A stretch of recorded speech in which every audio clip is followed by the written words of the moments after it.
Imagine that you're 80 years old, you're sitting in your favorite chair, you're looking back at your life, you're remembering what your life was. What's the one thing you regret the most? It's not the money you didn't make, it's not the job you didn't take.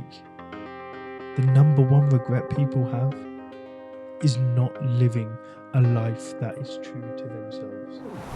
Welcome to Master Your Mindset, Master Your Life.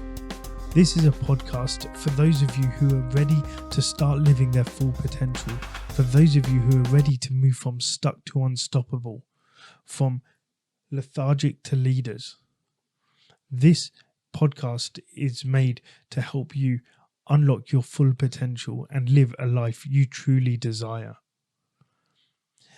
As I was saying, that the number one regret people have is not living a life true to themselves. There was an end-of-life nurse, Bronnie Ware, who worked with people, and at the end of their lives, their most common regret that she heard was, "I wish I had the courage to live a life true to myself, not the life others expected of me." Now just let that sink in a minute. Most people don't regret failing. What they do regret is they regret not trying at all. And today, this is what I want to talk to you about. This is what I want to do. I want to make sure that this isn't you. Hopefully, by the end of this episode, you'll know why most people get trapped in a life that they don't love. I'll be giving you a mindset shift that will change how you make decisions.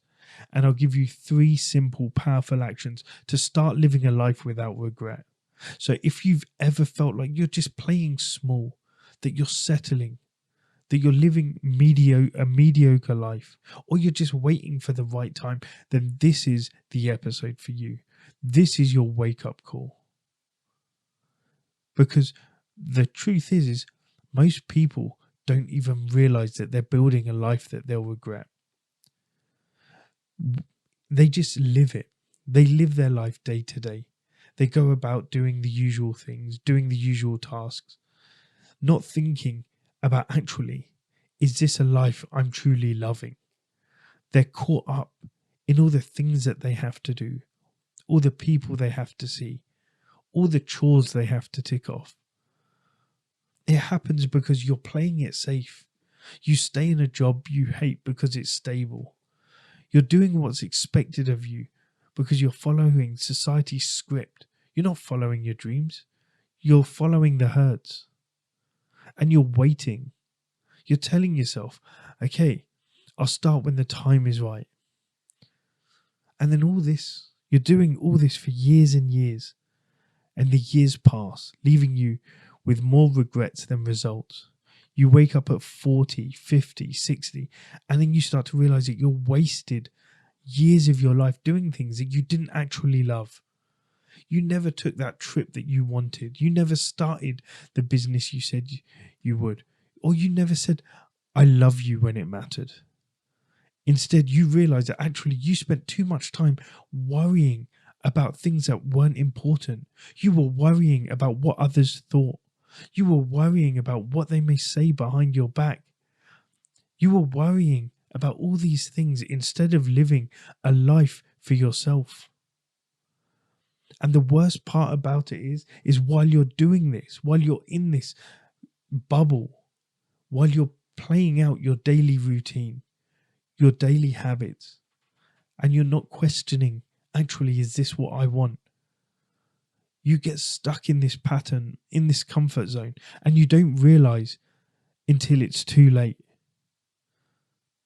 But the good news is you don't have to stay in this pattern.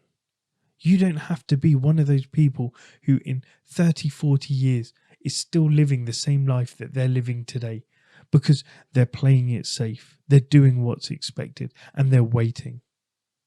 You don't have to be one of those people. Think about it. Think about what you've been doing for a long time, which you could actually change, which you could actually look at and say, you know what, that's no longer serving me. You can make that decision today. You can actually go out there and start shifting your life today, moving it how you want to. You don't have to live a life of regret. Regret isn't about what you did. It is about what you didn't do. Because think about it. If you'd done something, if you attempted something, you're not going to regret attempting it. You're going to at least have your answer. You're going to know if you go up to that girl or guy at the bar and you ask them out, you're not going to sit there and think, oh yeah, I regret doing it. You're going to sit there afterwards and you're going to be like, okay, I got my answer. You're not going to regret trying that thing that you didn't want to do. Maybe bungee jumping, rock climbing or something. Yeah, maybe just skydiving. You're not going to regret it. You're going to regret not doing it. You're going to spend your life wondering, what if I would have loved it? No one regrets trying and failing. They regret more never trying at all. If you try and fail, yes, it may hurt for a while. But after a while, that hurt will be fine. But that regret, that will stay with you forever. The problem is you think that you've got more time than you actually do. So just think quickly. Say you're 40 years old.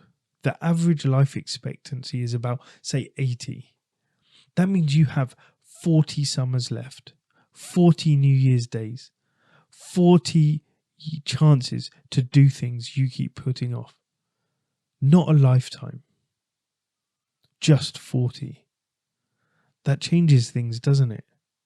When you realize your time is limited, what you'll notice is also your excuses disappear too. So, here are 3 ways which you can actually start living a life without regret.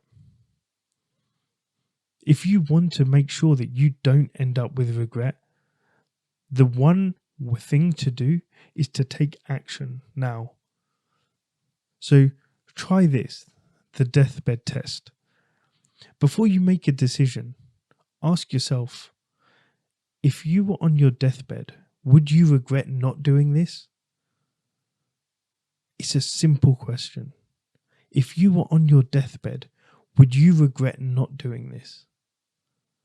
If the answer is yes, if you would regret it, then do it. This thought process will help eliminate hesitation. It will help kill your overthinking. And actually, it will force you to live with purpose, because you're not just waiting around. You're not waiting for that right moment. You're thinking, is this something I will regret? It will force you to take action. It forces you, as I said, to live with purpose. The next thing is to start saying yes before you're ready. Most people, they wait for confidence before they act. They wait until they feel ready. That's backwards. Confidence doesn't come from being ready. Confidence comes from action. Clarity comes from doing. So start saying yes. Stop waiting until you feel ready. You may never feel ready to jump out of a plane and skydive. You may never feel ready to, say, walk across hot coals. You may never feel ready to ask the hot girl or guy at the bar out. But you don't need to be ready. Start before you're ready. Become the person who is ready to take action. You can use the 5-second rule by Mel Robbins. Count down 5, 4, 3, 2, 1 and just take action. Do that wild thing. Fulfill your dreams. Yeah, push yourself out of that comfort zone. Don't wait until you're ready, because ready may never happen. Ready may never come. And you'll just end up with regrets. And then another way is to think of things as a 1-year rule. Ask yourself, if I keep living exactly like this, will I be happy a year from now? If the answer is no, change something. Book a trip. Book that trip that you've been wanting. Apply for that job that you think you may not be qualified to get. Make the call that you've been stopping yourself from making. Until you apply for the job, you won't know whether you'll get it or not. Until you make the call, you don't know what the answer's going to be. Until you've booked the trip and you've gone on the trip, you're never going to have that experience. Because if you don't change something now, you'll be having this same conversation with yourself a year from now. So here's your challenge. Take one thing that you've been putting off. Starting the gym, having a tough conversation, launching your own business. Use a deathbed test. And if you'd regret not doing it, take action this week. Tag me on Instagram at just.live.coaching and let me know what you did. There's no more waiting, no more excuses. Your time is now. The best time to plant a tree is 20 years ago. The second best time is now. So take action today. If this episode hits home with you, please share it with someone. Listen and share it with a friend who may need to hear this. I really want to put out as much positivity and help as many people as possible. And you can help me do that by liking, by sharing, by saving and subscribing to this podcast. If this episode hits home for you, share it with someone you know who needs to hear this message. I would really appreciate it if you could like, subscribe, save and share this podcast, because my aim is to put out as much positivity and help as many people as possible. So if you could do that, I would really appreciate it. Thank you for listening. Yeah, and remember, if you start doing these things, when you start taking action, that's how you're going to get to the life that you desire. So start to shift your mindset. Start to master your mindset, because when you do, you'll master your life. Thank you.